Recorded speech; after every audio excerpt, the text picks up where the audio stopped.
Hello everyone, happy Sunday. Welcome back to my channel. It's Shasa.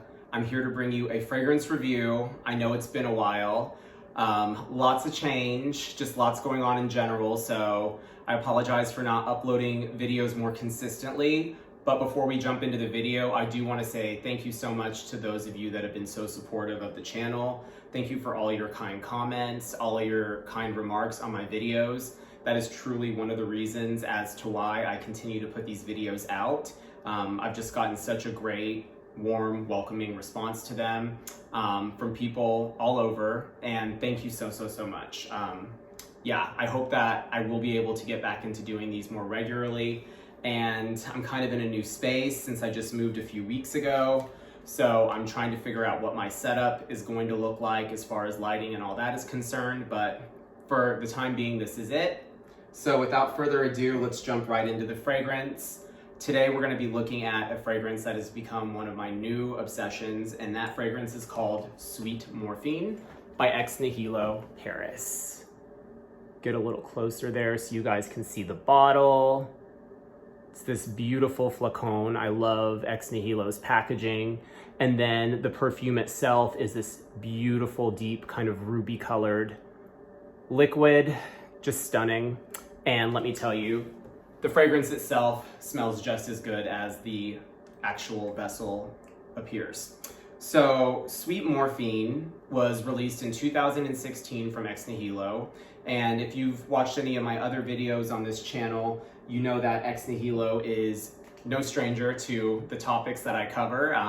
It's a beautiful French Parisian fragrance house, and I love their compositions. I've spoken numerously about different fragrances from the line and just their overall inspiration, so please watch some of those other videos if you haven't.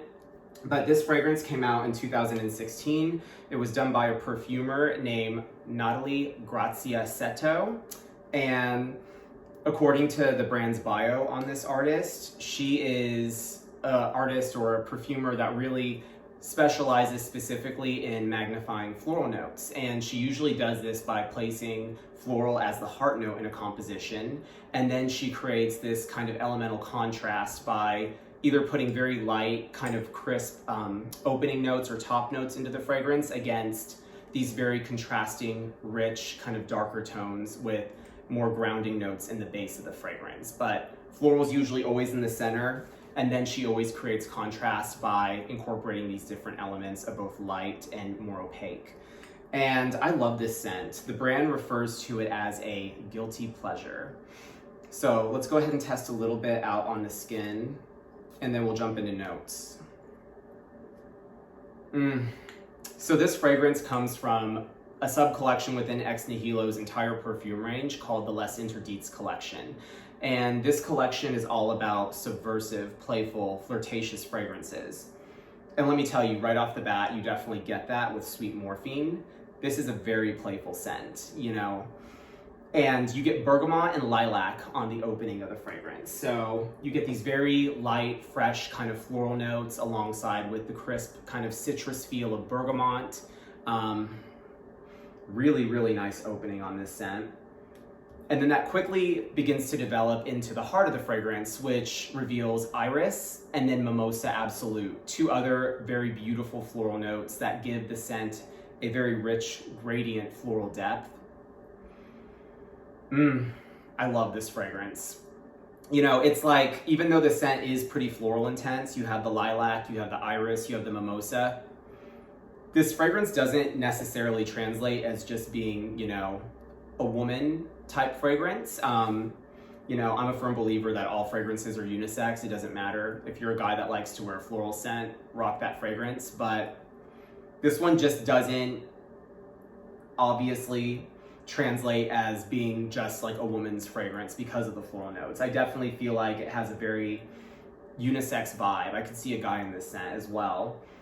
And once the iris and mimosa flower absolute develop into the heart of the fragrance, soon after that, the fragrance reveals a very rich, dark base of vanilla bourbon, vetiver, and then just a pinch of patchouli. Oh, I love this scent. Even though it is kind of sensual, flirty, kind of subversive as the brand refers to it, I also feel like this scent is very happy. it's just very up-tempo. It has a very lighthearted, kind of playful feel to it.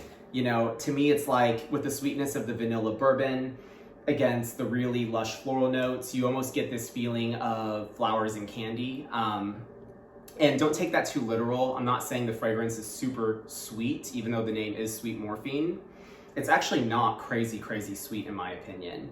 You know, these darker elemental notes of vanilla bourbon, vetiver, the patchouli, they definitely give the scent a nice contrast, so it's not too sweet. But I think just the playfulness kind of evokes the imagery, in my mind at least, of something like candy, just something sweet that kind of makes you smile. But not in a overly, again, sweet kind of sugary way. And the scent is lovely, you know, I feel like this is the type of fragrance you could easily wear as a daytime fragrance in terms of like the connotation behind how this scent would be worn. But on the flip side, it also doubles as a beautiful evening scent. I think if you're going out on a date night or going out to dinner, it's a beautiful fragrance to wear. And as far as seasonality is concerned, I would say that this scent is definitely well suited for year round. You know, it's not too heavy in the sense that you couldn't wear it going into spring and summer, but it does have enough texture, it has enough depth and complexity that it'll definitely carry you through the cooler months or the fall winter months. And ex Nihilo's Sweet Morphine does come in two size formats. It comes in the 100 ml flacon that you see here for $325. And it's also available in a smaller 50 ml size for $225. And that completes today's review. Thank you guys again so much for tuning in. And again, thank you so much for all of the amazing comments. If you haven't subscribed to the channel, please do so. I do plan on putting out more videos in the next coming weeks, and I will see you guys in the next one. Have a great rest of your weekend and see you soon. Bye-bye.